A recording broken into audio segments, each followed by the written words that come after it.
सत साहिब सतगुरुदेव की जय। बंदी छोड़ कबीर साहिब जी की जय। बंदी छोड़ गरीबदास जी महाराज जी की जय। स्वामी राम देवानंद जी गुरु महाराज जी की जय हो।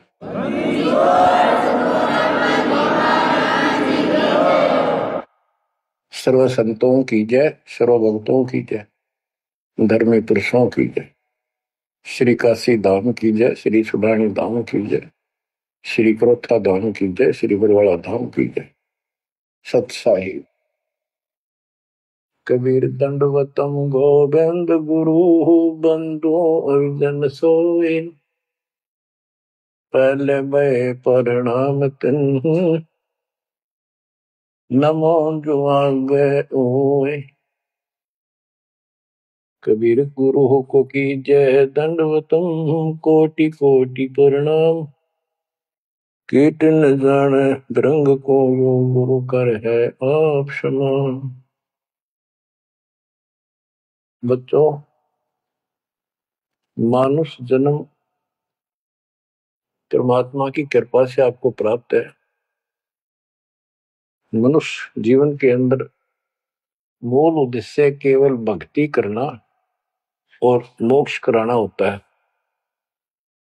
इसके लिए सर्वप्रथम गुरु की आवश्यकता होती है। सर्वप्रथम गुरु की, गुरु पूर्ण हो, तत्व ज्ञान प्राप्त हो और संपूर्ण भक्ति मोक्ष मार्ग यानी सभी मंत्र सत्य हों। फिर भक्त मर्यादित रहे, समर्पित रहे, आसानी से मुक्ति प्राप्त कर सकता है। अब जैसे धर्मदास जी का प्रसंग चल रहा है, तो आप देख रहे हो कितनी अच्छी आत्मा, परमात्मा के चाहने वाली, कति कुर्बान। और जैसा उस अज्ञानी गुरु ने मार्गदर्शन किया, कति अटूट श्रद्धा। सेवक तो ऐसा ही हो, पर गुरु ऐसा ना हो जो जीव को कर्म कांड में उलझावे। अब इस कथा से आपको अपने आप बहुत कुछ बातें समझ में आएंगी कि आपको कैसे पूर्ण सतगुरु प्राप्त है, अध्यात्म ज्ञान प्राप्त है, संपूर्ण मूल ज्ञान जो आज तक छुपा के रखना था। और अब भी आप नहीं समझ सके उस परम पिता की महिमा को, परिस्कंदे लोक के यथार्थता को, तो फिर परमात्मा आपको कौन सी भाषा का प्रयोग करे जिसे तुम समझ सकते हो। लास्ट फिर वही होगा जैसे 600 साल पहले दाता ने आपको पटक दिया था, ठाके झटक दिया था। या तो आंखें खोल लो, भूल जाओ इन बकवादों को। इस संसारिक चोचलों में कुछ नहीं धरा। गरीबदास जी कहते हैं, सर्व सोने की लंका होती रावण से रणधीरम। एक पलक में राज विराजी कर जम के पड़े जंजीर। इतने ठाठ बाट थे, सिद्धियां थी, आकाश में चला जाता था, पुष्पक विमान ऊपर से छीन के लाया था कुबेर से। खूब उद्मस्तार रखा था। और भगत किसका था? शिव जी का। तीन देव की जो करते भक्ति ही उनकी कदे ना होवे मुक्ति। और कितनी बकवाद भर जाए इनमें, जिसके कारण प्रसिद्धियां भी होगी साधु संत ऋषियों की। अंत में इनके पास कख नहीं बचा। ये मूल ज्ञान है, ये सार ज्ञान है। इसको समझो अच्छी तरह, पढ़े लिखे हो, शिक्षित हो, एजुकेटेड हो। परमात्मा ने मनुष्य जीवन इसलिए दिया कि तुम कुछ बुद्धि भी एक्स्ट्रा रखते हो अन्य प्राणियों से। इसका सदुपयोग करो। बकवाद बहुत कर ली, बाहर जाना पड़ेगा। अब बच्चों, प्रसंग धर्मदास जी का चल रहा है। देखो, अपना पिता अपने लिए कितना कष्ट उठा रहे हैं। एक जीव को काल की दलदल से बाहर खींचने के लिए कितना कुछ उन्होंने किया। बालक की तरह पीछे पीछे फिरे, कहां जंगल में, कहां किसी दरिया पे, कहाँ किसी तालाब पे, कहाँ कहाँ कष्ट वो मालिक उठाया उन्होंने। वो कहते 2 दिन मेरी शरण हो, ताका हो मैं दास, केल गिर लग गया फिर गुप्त धरती आकाश। जैसे राजा अम्बरीश था, उसके पीछे लग रहे थे, लेकिन हम नहीं समझते जब हमारे पास 2 पैसे हो या 14 काल की छोटी सी राजा था, भगत बतेरा था, यज्ञ बहुत करता था, वाह हो रही थी, पिछले संस्कार भी अच्छे थे। तो संस्कार कब बने, जब कभी कबीर साहब की शरण में था, जैसे कलयुग में हो तुम। अब ये जो रह जाएंगे ना, पार हो गए सो हो गए। भक्ति अच्छी करते हैं क्योंकि सत्साधना मिल गई। एक सांस की कीमत कितनी गजब की है, इसकी बहुत वैल्यू है। पार ना हुए तो फिर ये नो फंस जाएंगे काल के। इनको स्वर्ग में रखेगा, देवता बनावेगा, पूरा माचे माचे आन देंगे, फिर राजा पृथ्वी बना देगा। पृथ्वी पा के फिर ये पिछले पुनों के कारण ठाठ तो होने हैं। और भक्ति भी करेगी आत्मा, क्योंकि पीछे भक्ति की चास पड़ी हुई है इसको। तो भक्ति गलत करें जाएंगे, लाभ नारे हुए दिखेंगे।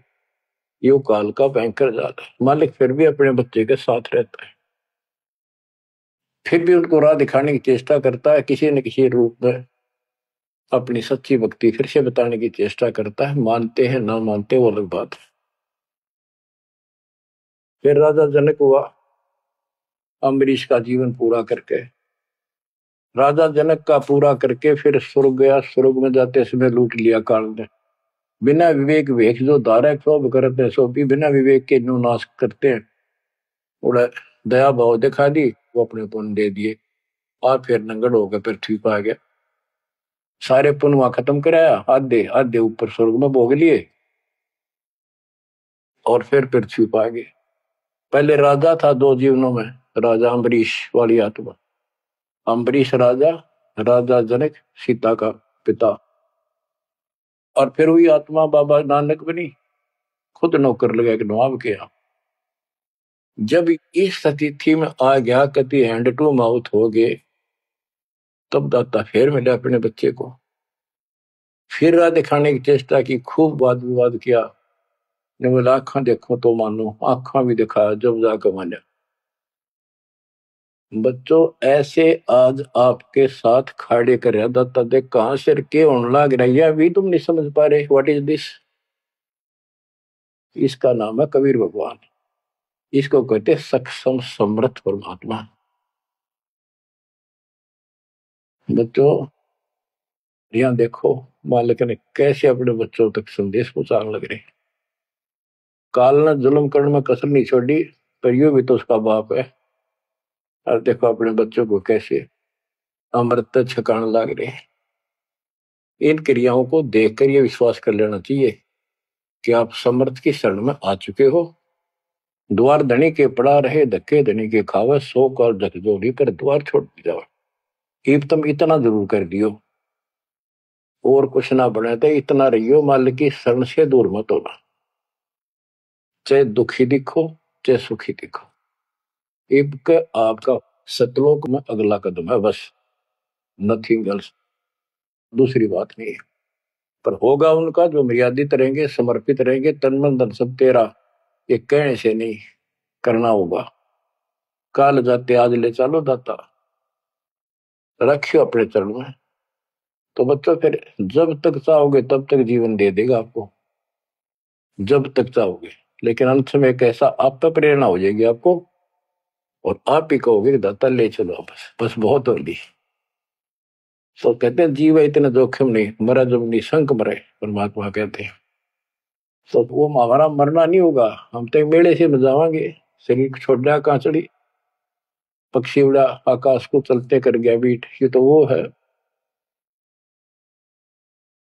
तो बच्चों प्रसंग धर्मदास जी का चल रहा है। परमात्मा ने धर्मदास जी को पूरी सृष्टि रचना फिर सुनाई, क्योंकि शुरुआत में उसने इसलिए सुनी थी, अपना तर्क मन में अलग रखा था। साथ में आमनी देवी ने भी सुनी, दोनों को विश्वास हुआ। परमात्मा से कहा कि जोड़ पानी में पूछो स्वामी, पानी माने हाथ, जोड़ पानी में पूछो स्वामी, को कृपा कर अंतर्यामी। ओ साहब नाम का आही, परचय नाम कहो मोय पाई। गुरु और सतगुरु तुमको कहूं, हे प्रभु कौन देश तुम रहो। परमात्मा बोले, ओ धर्मनी जो पूछो मोही, सुनो सुरती धर कहो मतोई। जिंदा नाम है सुन मेरा, जिंदा बेस खोज के ही तोरा। हम सतगुरु के सेवक आही, सतगुर संघम सदा रहाई। सतपुरुष व सतगुर आही, सतलोक में वह सदा रहाई। सकल जीव के रक्षक सोई, सतगुर भक्ति काज जीव होई। सतगुर की भक्ति से जीव के सब काम ठीक होंगे। सतगुर सत्य कबीर सो आही, गुप्त प्रगट कोई चिन्ह नाही। सतगुर आज जगत तन धारी, दासा तन दर शब्द पुकारी। काशी रह परख हम पावा, सत नाम उन्मोहि दर डावा। परमात्मा अपने को छुपा के कहते परमात्मा तो सतलोक में रहता है और वहां से चलकर आया हुआ है। अब वो सतगुरु सत कबीर काशी में है। वो प्रगट है, गुप्त है। प्रगट का अर्थ है कि सामने बैठा है, गुप्त ऐसे है कि उसको कोई पहचान नहीं पा रहा। सतगुरु आज जगत तन धारी, उस सतगुरु ने, सतपुरुष ने, पूर्ण परमात्मा ने जगत में आके ये कबीर रूप धारण कर रखा है। और काशी रहे पर हम पावा, वो काशी में रहते हैं, हमने उनको पहचान लिया। सत नाम उन्मोहि दर डावा। ये सच्चा नाम, सच्चा ज्ञान, सही विधि उसने मुझे बताई। यम राजा का सब छल कीना, निरख परख यम सो भीना। तीन लोग को काल सतावे, ताको ही ये सब जग ध्यान लगाओ। तीन लोग को यू काल परेशान कर रहा है, दुर्गति कर रहा है तीन लोग की, सब प्राणियों की, और उनका ये ध्यान लगावे। ब्रह्मदेव जाको वेद बखाने, सोई है काल कोई मर्म न जाने। जिसको ब्रह्म भगवान के है ना, गुरु ऋषि, वो वही तो काल है। तिनके सुत अहि तिर देवा, सब जग करे उनकी सेवा। इनकी पूजा करते, ये उसके पुत्र है तीनों। तिरगुण जाल ये जग हुंदाना, जाने ने अवचल पुरुष पुराना। जाकी ई जग भक्ति कराई, अंत काल जीव को सोए दरखाई। जिसकी ये भक्ति करते हैं काल की, ब्रह्म की, या इनके तीनों पुत्रों की, अंत समय वो इनको खावे। सब जीव सतपुरुष के आही, ये सारे प्राणी उस सतपुरुष कबीर साहब के हैं। यम दे धोखा फांसाता ही, प्रथम भय असुर यमराई। बहुत कष्ट जीवों के लाई, दूसरी काल कला पुन धारा। धर अवतार असुर से हारा। जीवन बहुविध कीन पुकारा, रक्षा कारण बहु करे पुकारा। जीव जाना ये धनी हमारा, दे विश्वास पुनः धर अवतारा। अब ये बताना क्या चाहते हैं परमात्मा। हिरण्यकशिपु, उसको काल ने पैदा किया, उसने उद्मस्तारे भगत को सताया, हाहाकार मच गई सारी जनता में। तो परमात्मा ने आकर उस राक्षस को मारा और विष्णु रूप दिखाना पड़ा, क्योंकि कबीर साहब को जानते नहीं थे। बच्चों, भगत का रक्षक केवल कबीर साहब है। प्रहलाद भगत था, प्रहलाद विष्णु जी का उपासक था। इस भक्ति को यहां तक लाने के लिए दाता ने आगा पीछा कुछ नहीं देखा, ना अपनी महिमा की आवश्यकता समझी। यदि वो महिमा चाहे तो काशी में 120 वर्ष रहे एक निर्धन जुलाहे की लीला में, वो 1 मिनट में कुछ भी कर सकते थे, दुनिया पीछे हो लेती, पर ये इस मार्ग में चला नहीं। तो क्या बताते हैं कि विष्णु रूप धारण कर लिया, विष्णु भी खुश हो गया। लोग का विष्णु जी ने रक्षा कर दी, विष्णु जी ने रक्षा कर दी। अब ये काल का जाल नो ऐसे अड़ा रहा। अब कबीर साहब ने इसको उसी तरीके से समझाने की चेष्टा की है, अपना रोल निकाल दिया बीच में। कबीर साहब समझाना चाहते हैं कि एक तरफ तो काल ने राक्षस बनाए, फिर तुम कहते हो विष्णु ने नरसिंह रूप धार करके और हिरण्यकशिपु को मारा, इसलिए विष्णु की महिमा बन गई। अब लोग विष्णु के चिपक गए, इसको भगवान मान कर पूजन लाएंगे। हीरो हो गया यो, जैसे पिक्चरों में देखो हीरो दो चार रन गढ़ दे, बस वाह वाह वाह के जो ना इन करिश्मों को देखकर, चमत्कारों को देखकर इनके चिपक गए। ये सब काल का जाल है, परमात्मा ने इससे कोई लेना देना नहीं। परमात्मा चाहते थे इन भक्तों की आस्था बनी रहे, काल चाहता है ये नास्तिक हो जावे। प्रमाण के लिए परमात्मा से जब वार्ता हुई, इसने विवाद किया, तकरार करी, प्रथम बार आई। आखिर में लास्ट में जब सारी मन्नत मंगवा के वचन भरवा के ने बोला कि सबको उल्टा मार्ग लाऊंगा, गलत साधना पर दृढ़ कर दूंगा, देवता तीर्थ व्रत मंदिर इनकी पूजा होगा और किसी को कोई यहां से निकलने नहीं दो, कि ये साधना करेंगे आध्यात्मिक लाभ होए को नहीं, आप नास्तिक हो जाएंगे। अब देख लो वर्तमान में गांव के गांव बहुत अच्छी आत्मा के लोग हैं, स्त्री पुरुष, लेकिन भगवान से दूर हो चुके, इसलिए हो चुके हैं कि इनकी साधना करते करते रुकती रही है, वो साधना ठीक नहीं है। तो यहां परमात्मा धर्मदास की वो आंखें खोल रहा है कि जिनको तुम भगवान मान रहे हो ये ऐसे काल जाल कर रहा है। एक तरफ तो ये कंस केसी चाणोर और पूतना जैसे जरासिंह जैसे बना दिए, उधर से कृष्ण बना कर भेज दिया न मारने खातर, इनको मारने के लिए। कृष्ण ने वो मार दिए, कृष्ण चौधरी पाक गया, भगवान बन गया। अंत में कृष्ण भी मरा और नरक में जागा, जिसे कर्म करे या भोगने पड़ेंगे। अब बच्चों ये सारा खेल यो है, पीएचडी लास्ट पॉइंट है। जैसे एक राजा सेना को आदेश देता है दुश्मन से युद्ध करो, तो सैनिक का कर्तव्य बन जाता मरूं या मिटूं, और जाके खड़ा हो जाता है लेकर बंदूक मोर्चे पे। तो सैनिक सच्ची आत्मा से होते हैं और वो दुश्मन के छक्के छुड़ाने के लिए अपना जीवन न्यौछावर कर देते हैं, आमने सामने मोर्चा संभाल लेते हैं। अब वहां पर कुछ इधर से मारे जाते हैं, कुछ उधर से मारे जाते हैं। जैसे अपने भक्त बच्चों को सेना में जाना पड़ता है, लड़ाई भी करनी पड़ेगी, युद्ध के मैदान में उतरना ही पड़ेगा और आमने सामने मोर्चा डांटना पड़ेगा। ये तो करना पड़ा, लेकिन वहां रक्षा कौन करेगा? वहां आप उन बच्चों की रक्षा कबीर साहब करेगी। इसी प्रकार काल ने राम कृष्ण को भेज दिया इनको मारने के लिए। राम कृष्ण का कोई मौत नहीं था इनको मारने का, इनके साथ खुद मालिक रहे। राम कृष्ण सतगुरु सहजादे भक्ति हेतु यूं हुए प्यादे। राम कृष्ण भी उस परमात्मा के बच्चे हैं, उस महाराजा सारी सृष्टि के सम्राट कबीर जी के राजकुमार हैं, सहजादे हैं। ये तुमसे ज्यादा निकट प्यारे हैं उसको, क्योंकि पिछले जन्म में बहुत गजब की भक्ति की थी, पर पैर फिसल गया इनका, अब काल का फंस गए। कोटिक अवगुण बालक कर ही पिता एक चित नहीं धरी।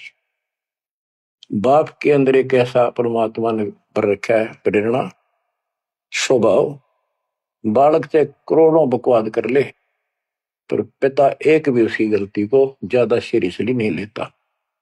तो इसी स्थिति पर परमात्मा इस नियम से उन निकमों के साथ भी आज है, लेकिन बहुत प्यारे उनको हैं, क्योंकि कभी वो बहुत गजब के भगत थे और कॉलोनी को सिलेक्ट करे उनके कर्म फुड़वाने के लिए उनको उच्च पद देता है। ये प्रधानमंत्री, मुख्यमंत्री, ये बहुत अच्छी आत्मा थी, पिछले भगत थे, तपस्वी थे भगवान के बच्चे, उसके लिए कर रहे थे। अब वो बैठा दिए पदों पर, अब कर्म फोड़ लेंगे तो मानने को नहीं, फिर जब हंटू माँ उठा जाएंगे बाबा नानक की तरह फिर पकड़ लेगा, फिर लेगा, काम तो बढ़ गया। समस्या तो वहीं के वहीं खड़ी रहेगी, मतलब बात निमड़ी क्या यार। बच्चों इसको कहते हैं सार ज्ञान, ये है वो मूल ज्ञान। धर्मदास मेरी लाख दुहाई, मूल ज्ञान कहीं बाहर न जाए। मूल ज्ञान तब तक छपाई जब लग द्वादश पंथ ना मिट जाए। अब यो ऐसा ज्ञान आज तक किसी ने निर्णायक नहीं सुनाया। तो ईब कोई बकवाद करेगा तो उनको सबको पता होगा ये संत रामपाल जी से सुनकर अटपट मारन लग रहा है। हमारे छोटे छोटे बच्चे भी उसको 2 मिनट में फिटे मुंह कर देंगे। तो ये पंथ खत्म हो गए। बड़ा पेड़ होता है पड़ भी जा, उसकी एक आधी जड़ की तरह जाए धरती में लगी, वो थोड़ा बहुत हरा कई दिन रह जाया करे, पर अंत में उसकी लकड़ी सूखेगी। तो आज इनकी स्थिति शुरुआत हो चुकी है, ये सारे ढह चुके हैं। मालिक के तूफान इस ज्ञान के सामने इनका कोई औकात बची नहीं है। अब तुम ध्यान दो जिसके ऊपर ये मालिक गजब की रजा कर रहा है, इसको हल्के में ना लो। तुम ज्यादा सीरियस बनो, समर्पित रहो। औरों से नारा सुख धरती पे देगा आपको, लेकिन इस सुख में माचना नहीं, परमात्मा को भूल ना जाना। मालिक की तरफ ज्यादा आवे, सुविधा दे दी, गाड़ी दे दी, सेवा में आवे, सेवा में लावे, बकवाद हम कहीं नहीं जावे। तो राम राजी रहेगा, कबीर साहब आपका खुश रहेगा। तो परमात्मा ये बताना चाहते हैं, जीव जाने ये धनी हमारा। जैसे विष्णु कृष्ण राम हो ये भगवान थे न, देख किसी तो कंस मार दिया, केसी मार दिया, रावण मार दिया, हमने के पल्ले पड़ा उसको मार लेते। हमने तो यूरा पाया, ये कुछ बात बनेगी। प्रभुता देख के न विश्वासा, अंत काल पुन धर करे गिरासा। या प्रभुता देख के इनकी राम कृष्ण के बड़े हीरो थे, न्यों कर दिया, लोगों ने इनको भगवान मान दिया। ये बते डपली पिटन लाग रहे हैं। द्वापर देख कृष्ण की रीति, परमात्मा कहते तो कृष्ण जी का भगत है, सुन ले कृष्ण की नीति अनीति। आप मानते हो कृष्ण ने गीता बोली, पहले तो गीता में उसको भगत बनाया, धार्मिकता सिखाई और गीता का पाठ अर्थ बतलाया। और उनको कहा युद्ध कर, युद्ध कर, तुझे कोई पाप नहीं लगेगा, और पीछे वो पाप लगा दिया। हिमालय में जाके गड़ो, अश्वमेघ यज्ञ करो, तुमने बंधुघात किया इसलिए पाप लगे। और जब जिस समय महाभारत समाप्त हो लिया युद्ध, और युधिष्ठिर को राजगद्दी दे दी गई, तो बच्चों युधिष्ठिर को भयंकर शोपन आने लगे। मरे हुए आदमी दिखे, सिर कटे आदमी चलते दिखे, खावन पीवे सारी रात बैठ के काटे। द्रौपदी ने देखा, उसने अपने अन्य पतियों को बताया, अर्जुन को, भीम को, आदि को, कि ऐसी स्थिति आपके भाई की है। यू ना सोता ना आपको बताता, ये कुछ दिन का मेहमान है। तब सारे चारों भाइयों ने खड़े होकर उनसे प्रार्थना लगाई कि कोई बात बताओ, क्या आप हमें अपने भाई नहीं समझते? कोई कष्ट है, संकट है तो हम आपके साथ हैं, आप अकेले क्यों दुख पा रहे हो? हमें शेयर करो। कुछ दिन तक कुछ नहीं किया, फिर आखिर में बता दी कि ऐसी स्थिति है मेरी। फिर क्या होता जब ऐसा संकट आता है, अपने गुरु से ही बात करते हैं। श्री कृष्ण जी के पास गई, श्री कृष्ण जी को सारी स्थिति बताई कि हमारे भाई को ऐसे ऐसे समस्या होगी, कोई समाधान बताओ। तब वो कृष्ण जी कहते हैं कि तुम्हारे को जो युद्ध में तुमने पाप किए, बंधुघात किए, भाई मारे, भतीजे मारे, वो पाप लगा है, और इसके लिए एक अश्वमेध यज्ञ करो, उसकी शर्त बताई थी। अर्जुन उस समय स्तब्ध रह गया कि ये, और कृष्ण उस दिन तो कह था तुम्हें कोई पाप नहीं लगा तो निश्चिंत होकर युद्ध कर ले, मैंने सारे मार रखे, तो तेने मत बुलाना। आज ये पाप कहां से आ गए? विवाद करना इसलिए उचित नहीं समझा कि जब मैंने ये पॉइंट उठा दिया, भाई मेरा इलाज नहीं करा होगा, क्योंकि उसमें करोड़ों रुपए लगने थे उस धर्मयज्ञ के अंदर। और युक्ति ने सोचेगा भाई खुश नहीं है, मेरा इलाज कराना है, यू मर जाएगा, इतना धर्म कर्म का पक्का है। तो अर्जुन ने अपने सब्र का घूंट पिया, अपने दिल की झाल डटी और जैसा कहा वैसे यज्ञ करवाई। उस यज्ञ में शर्त थी कि एक पंचायन संघ अलग से रखा जाएगा, कि एक आश्रम सा बना के साफ सुथरी स्वच्छ स्थान पर एक अलग से उसका स्टैंड बना के, और सब महापुरुष देवता पृथ्वी के ऊपर के लोग स्वर्गलोक के सारे बुलाओ, और सब पृथ्वी के जीव ब्रह्मा विष्णु महेश सबको न्योता दे दिया। 56 करोड़ यादव, 12 करोड़ ब्राह्मण, 88,000 ऋषि, 33 करोड़ देवता, और ये सारे आगे। सबने भोजन खा लिया और शंख नहीं बजा, यानी यज्ञ संपूर्ण हुई नहीं। यज्ञ पूरी ना हुई तो पाप कटे नहीं, वो दुख नो का नो रहेगा। तो इतना खर्च हो चुका और बात वहीं की हुई, कोई ट्रीटमेंट नहीं। श्री कृष्ण ने भी खाना खा लिया।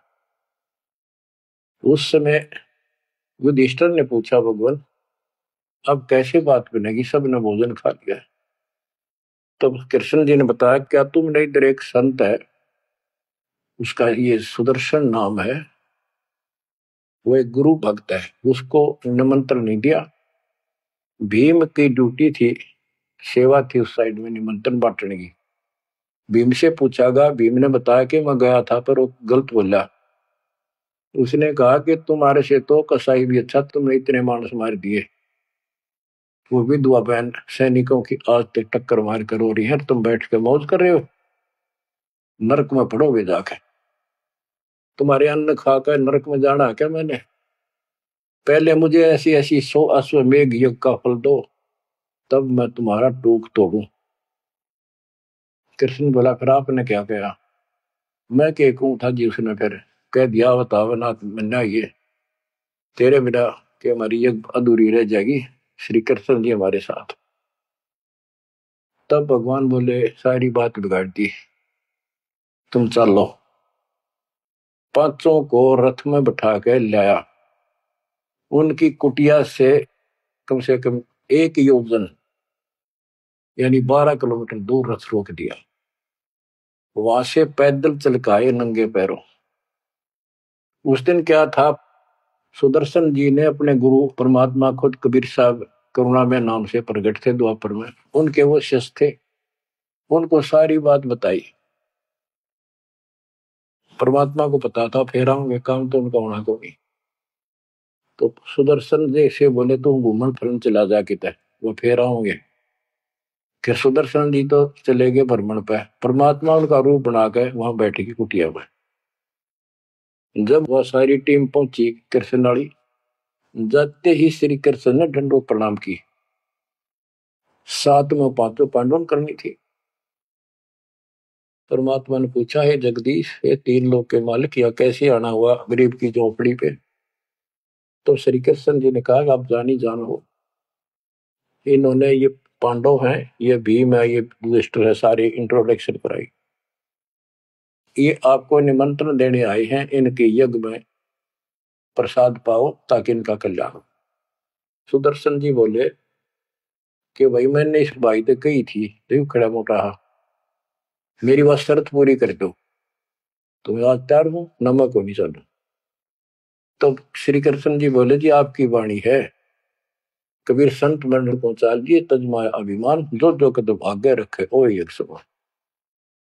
ये दाता वहां से चलकर कहां से चले थे, आप तो सारे कदम जानते हो, और 12 किलोमीटर तय 1 योजन तक हम कति पैदल आए हैं। यहां से वहां तक हमारे जितने कदम एक यज्ञ बनाए बताए आपने। हे दाता 100 आप लेखा ला दो, बाकी हमारी जोड़ी में डाल दो। साधु भूखा भाव का, धन का भूखा ना, ने बोला वे चलते। जब पहले भीम आया डींग मारा था, जब सुदर्शन जी ने ये कहा कि तुमने इतने आदमी मार दिए, ऐसा जुल्म कर दिया, भीम बोला, युद्ध ऐसे नहीं जीता जाता, एक का गदा मारो था 6 मरे थे। तो परमात्मा ने उसकी फड़क निकालनी थी, कुछ परिचय देना था कि इसमें कुछ है। परमात्मा बोले, सुदर्शन रूपधारी कबीर साहब के भीम पहलवानिया मेरी माला तार के दिए, देख खुट्टी व टंगरी। हो गया तारण खातिर कणछन लाग गया पहलवान हुआ माला ना उतरी वह सुमरनी उतरी नहीं ने बोला रे तू एक मारे था 6 मरे थे पहलवान या छोटी सी माला नहीं तेरे से उठती खिसियाना होकर वापस आ गया परमात्मा ने ऐसे हाथ करा आपसे उतर का आएगी हाथ में माला पर बहुत चक्के रह गए अचंभित हुए सारे के सारे तब परमात्मा को लेकर ये घुमाए लंबी कहानी है विषय दूसरा चल रहा है तब उस दाता के भोजन करने से उनका काम बना जब वो शंख बजा ये अलग प्रसंग कभी ठीक से जच कर सुनाऊंगा अब प्रसंग दूसरा चल रहा है परमात्मा करें धर्मदास तेरे कृष्ण की कुनीति सुन ले एक तरफ तनियों का था तेरे पाप ना लगे और फिर पाप बता दिए उन पापों को धोने के लिए जो विधि बताई उससे भी बात ना बनी वो भी समर्थ सक्षम हम थे वहां पर हमने की और बच्चों वो पाप नहीं थे वो पाप तो थे लेकिन वो प्रेत बाधा थी वो जो सैनिक मरे थे विधवा रो रही थी वो सैनिक उसने तंग कर रहे थे प्रेत बने हुए वह प्रेत बाधा भी कृष्ण तक नहीं ठीक हुई बच्चों गरीबदास जी कहते तुम कौन राम का जपते जपन ताते कटे ना ये तीनों ताप ये 3 ताप के तहत दुख था उनको और वो पाप ते न्यो के नो रखे रह गए ओए होए अरे कोयल के बच्चों ईब तक पकड़ दो अपने माँ की वाणी को क्या कहना चाहते हो अब 20 कागालियां के साथ रहोगे क्या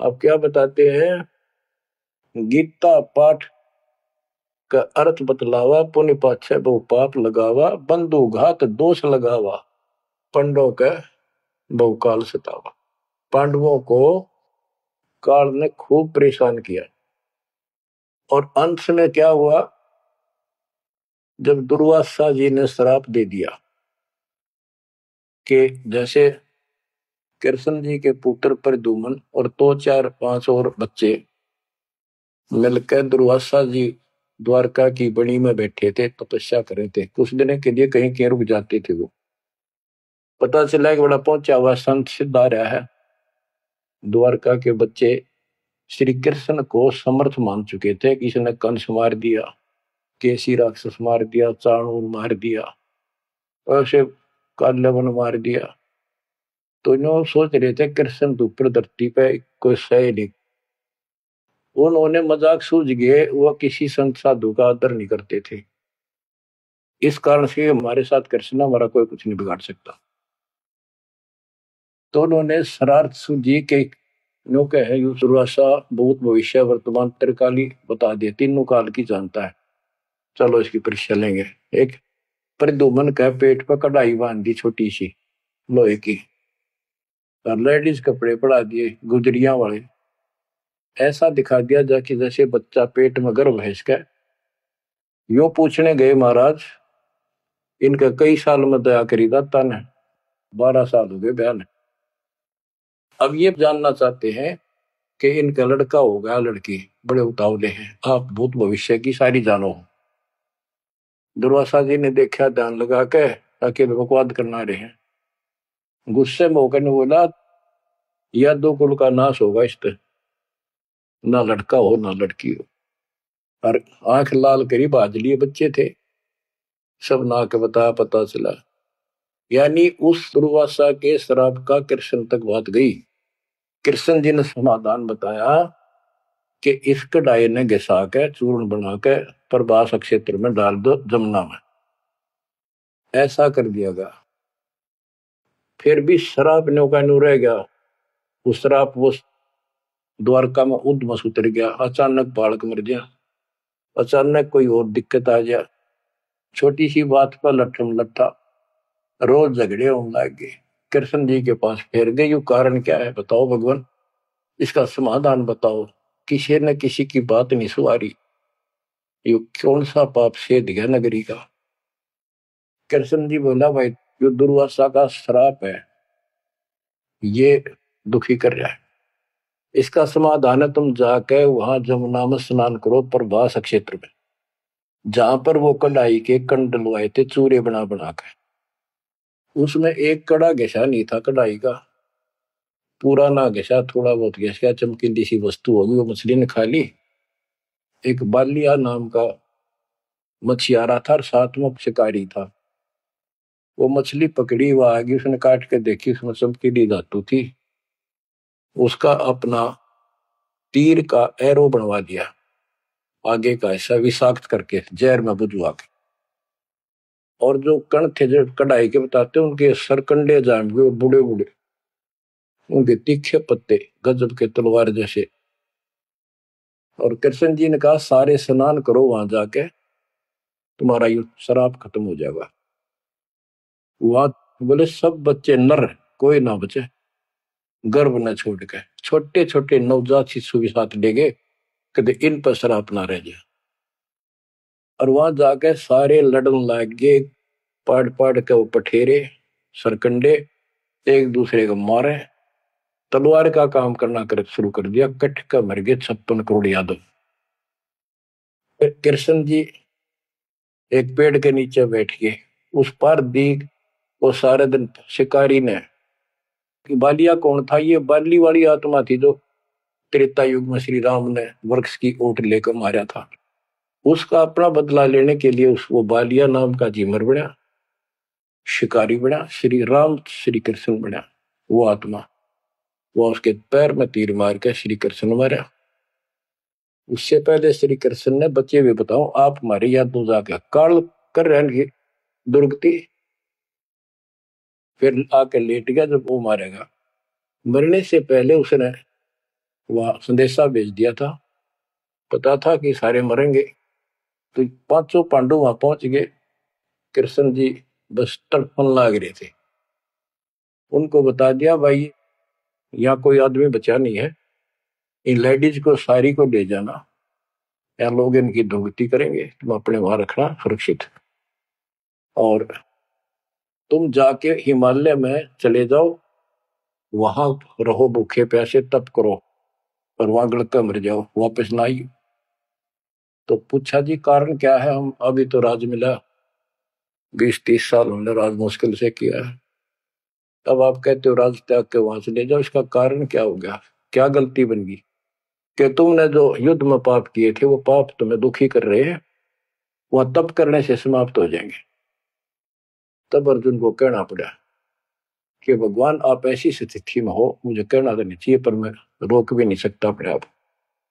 पहले तो आप कह रहे थे गीता में कि ऐसे ऐसे तेरे को पाप नहीं लगेगा, ये पाप हमारे सिर पर धरती है। फिर भाई के अश्वमेध यज्ञ कर पाप खत्म हो जाएंगे, वो पाप फिर भी रह गए। तब मैं बोल नहीं पाया, आज मैं रोक नहीं पाया। या तो इसका उत्तर दे दो ना, मेरा जीना भी दूभर हो जाएगा शेष। तब उसने बताया भाई मन ना मेरा मन के गीता में कहा था, और के कुछ तेरे को बोल रहा था।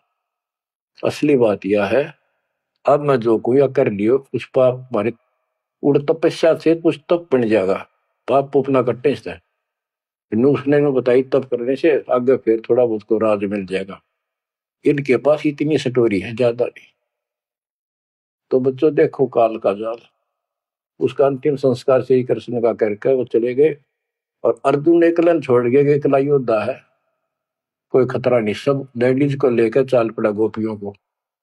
रास्ते में बिल्लो ने पकड़ लिया, उन्हें पीटा इस अर्जुन को, गोपियां लूट ले गए, लड़कियां ठा ले गए रामजादे। और इस पर धनुष साथ ले रहा था जो महाभारत के युद्ध में जो उद्मस्त आ रहा था, वो उठा तक ढीसते, तब रोवा खड़ा खड़ा कि इस कृष्ण ने तुम्हारा नाश कर दिया, सारे हमारे साथ धोखा किया। जब नाश कराना था युद्ध में, मानस मरवाने थे आदमी, जब तक ताकत दे दी, अब मैं खड़ा खड़ा पड़ा। गीता भी यही कहती है, बलवानों का बल मैं हूं, बुद्धिवानों की बुद्धि मैं हूं। यहाँ परमात्मा कबीर जी बताते हैं युग कृष्ण नहीं, युग काल इनका बाप ये जुल्म करे भाई, इनको पता है नहीं हो क्या रहा है। धर्मदास ये बातें सुनकर चक्कर में पड़ गया, मुंह का नहीं देखे देखे, आंख भी नहीं झपके। ये भगवान कभी 100 की 100 सच्ची, सारी बात बिड़ा करते। देखिए धोखे बैठे थे, साथ में हमने बैठी, दोनों टेक टेक सुने मालिक के अमृत वचन। ये परमात्मा हम रोज सुना करते, मेरी तरह पत्थर पड़ गए थे कल।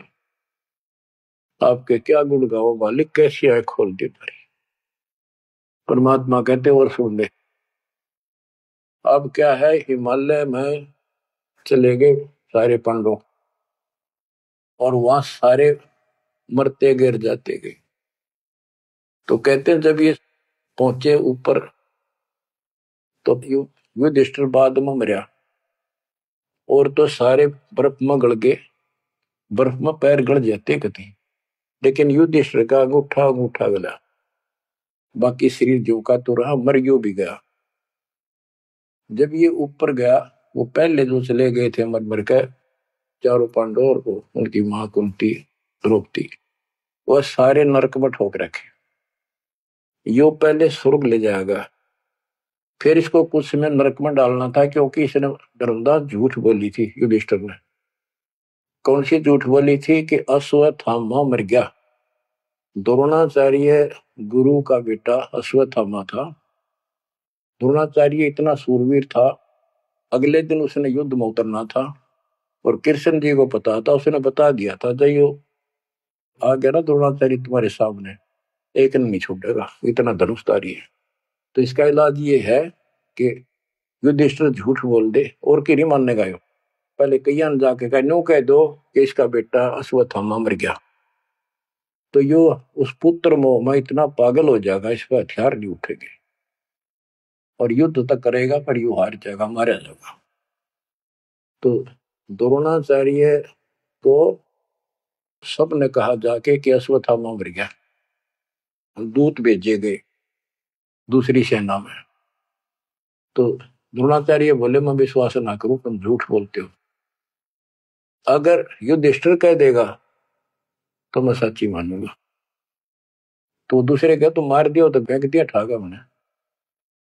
युधिष्ठिर को तैयार किया गया कि तू या झूठ बोल। वो मना कर गया कि ना तो दिक्कत हो जाएगी, और मैं झूठ नहीं बोल सकता। फिर एक अश्वत्थामा हाथी का नाम था, जैसे पशुओं के नाम रख लेते हैं ऐसे। वो अश्वत्थामा हाथी मार दिया।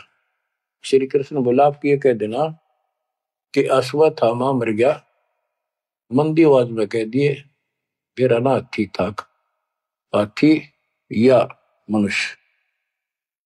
युधिष्ठिर इस बात पर राजी हो गया, क्योंकि अगले दिन नाश कर रहा था उसने। तो मन में दोस्त तो आया उसके, झूठ बोल दी जाके कि आचार्य जी अश्वत्थामा हिते, संस्कृत में नौकंते। द्रोणाचार्य का तो बुरा हाल हो गया, चक्कर आने लग गया कि अश्वत्थामा मर गया। फिर मंदी आवाज में कह दिया नर व कुंजर। नर था या कुंजर हाथी, पता नहीं नर था या कुंजर। अब वो नर कुंजर कड़े सुना था तो पागल होकर गिर गया।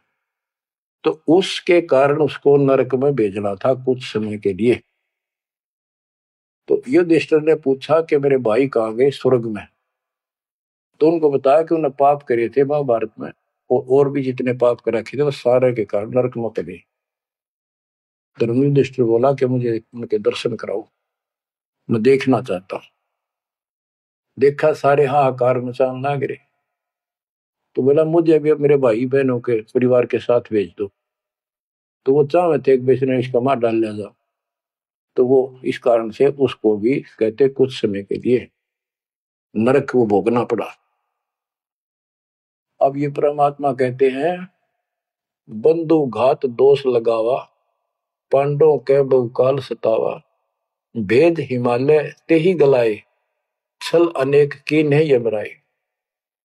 और फिर उनको पांडवों को ले नरक में डाला। बच्चों स्वर्ग के धोखे नरक ही जाही, जीव अचेत यम छल चिन्ह नहीं। ये बोले जीव इस काल के इस छल को, इस जाल को, षड्यंत्र को नहीं समझ पा रहे। पांडव सबको कृष्ण को प्यारे, सोले नरक में डारे, वो भी सारे नरक में डाल दिए। मानुष जन्म बड़ेपन होई, सो मानुष तन जात पे कोई, नाम बिना नहीं छूटे का दो, बार बार ये नरक ही घातु। नरक निवारण नाम जो आही सुरनर मुनिजन जानत कोई नाही। जो नरक से छुटकारा देने वाला असली नाम है, इतने देवता नहीं जानते, ना ऋषि जानते, ना ब्रह्मा विष्णु वही जानते।